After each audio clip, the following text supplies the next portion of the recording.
Hi guys, so I am making the Bakewell tarts that I said I was going to make. So I've already pre-made the dough. I'll put the recipe for the dough in the comments or in the description below. But I kind of did like my own twist on it. Instead of doing cherry Bakewell tart, I'm doing raspberry Bakewell tart. And instead of in like tart tins, I don't have tart tins and most people don't. So I'm actually making them in cupcake tin that's slightly oiled. And then I'm using a cookie cutter to cut my dough. So with the dough, you can either use two methods. So there's one method where you use a food processor. Something very similar to a food processor is also a blender, so you can use that too if you want.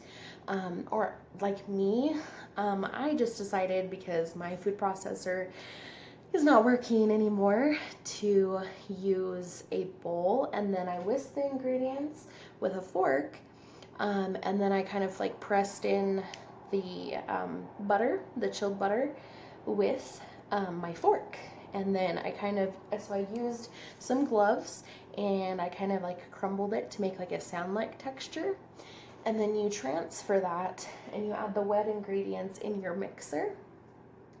And you use the paddle attachment until it forms a dough.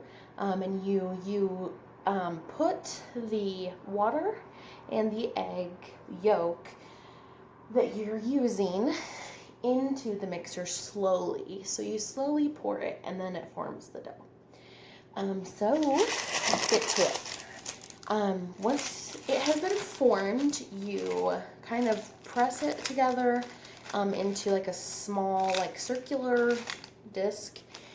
Stick it in some parchment paper and stick it in the fridge for 30 minutes. So I'm going to roll it out and then I'm going to cut it and put it into the cupcake tins. So I've rolled it out. It's about 1/4 of an inch thick. I want to reiterate that you put it on a floured surface and that your rolling pin be also floured. So you want to make sure that it's not too thin. And like I said, like about 1/4 of an inch thick. And these are what the discs look like. And I'm going to press them into the cupcake tins. One thing that I do want to emphasize is that you do not want it to be too thin on the bottom because it'll get soggy when you put in your mix. So just like this, you just press it into your cupcake tins. This is just 4 of them. I'm going to finish up what I have with the dough that I have, and then I will show you how to fill them and then we'll bake them. As you can see, I've filled up the rest of them, so it makes 12. There is some left over that you don't have to use all of it. You can save it for another time, up to a couple of weeks, or you can also just simply use what you need. I'm going to pop these in the freezer for about 10 minutes, and then we'll put the filling in and bake them. So the main reason why you don't want to just stick them straight, like stick the filling straight in and stick them straight into the oven, is because they will get really soggy and gross. Because they have touched your hands, they are going to be pretty warm, and because they've been out at room temperature, they're going to be pretty warm. So you just pop them in the freezer for about 10 minutes. The poor quality on my phone, but I did want to show you the delicious raspberry jam, my homemade raspberry jam. It is super quick, super easy, and very delicious. I wish you could smell it. So it is 4 cups of frozen raspberries put on a stovetop into a pan that can fit all of these ingredients. So like I said, it's 4 cups of frozen strawberries. It is 3 tablespoons, 2 to 3 tablespoons of cornstarch. And then you put about 2 tablespoons of water and 1 tablespoon lemon juice, 2 cups of sugar, and you stir it together over medium-high heat. And then you let it come to a boil. And then once it has completely, sorry, that's my beeper for the tarts. But anyways, so you let it cool after it is completely boiled and thickened. It will thicken up. as it cools.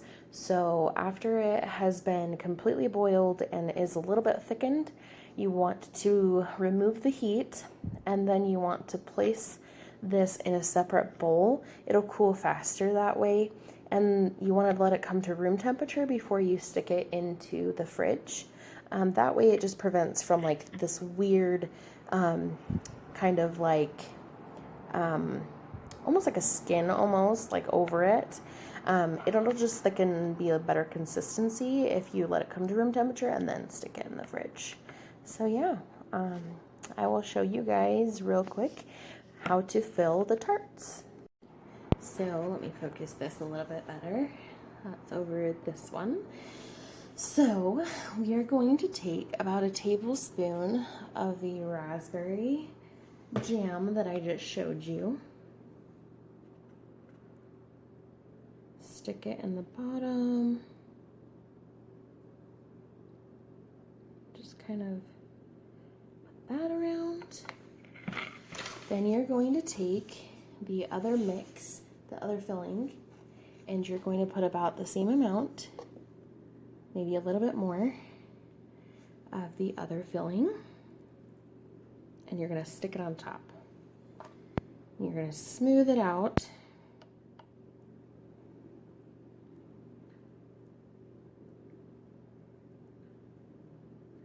On top to be smooth.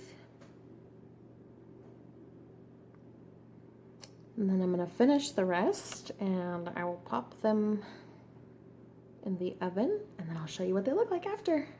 Okay, so they've come out of the oven and I'm super excited.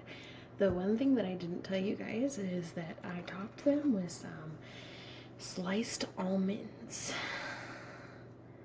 So we're going to take this out.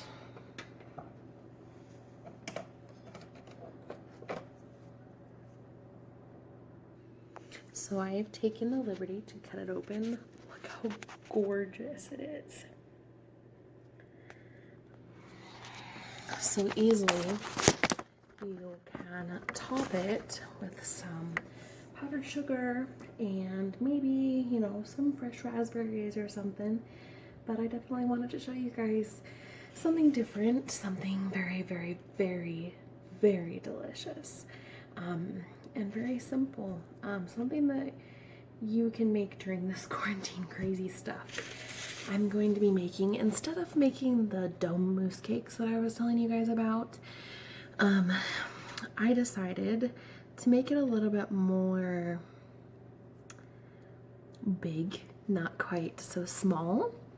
I'm going to use my springform pan, and I'm going to make a chocolate peanut butter mousse cake with a delicious base and delicious layers, and it tastes just so light and fluffy and delicious.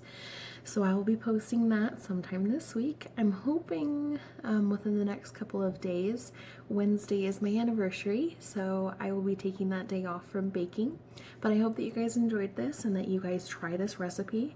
I'm going to put it on my blog, and I'm also going to put the recipe in the description box below. And I hope that you guys are staying safe during this quarantine. Happy baking!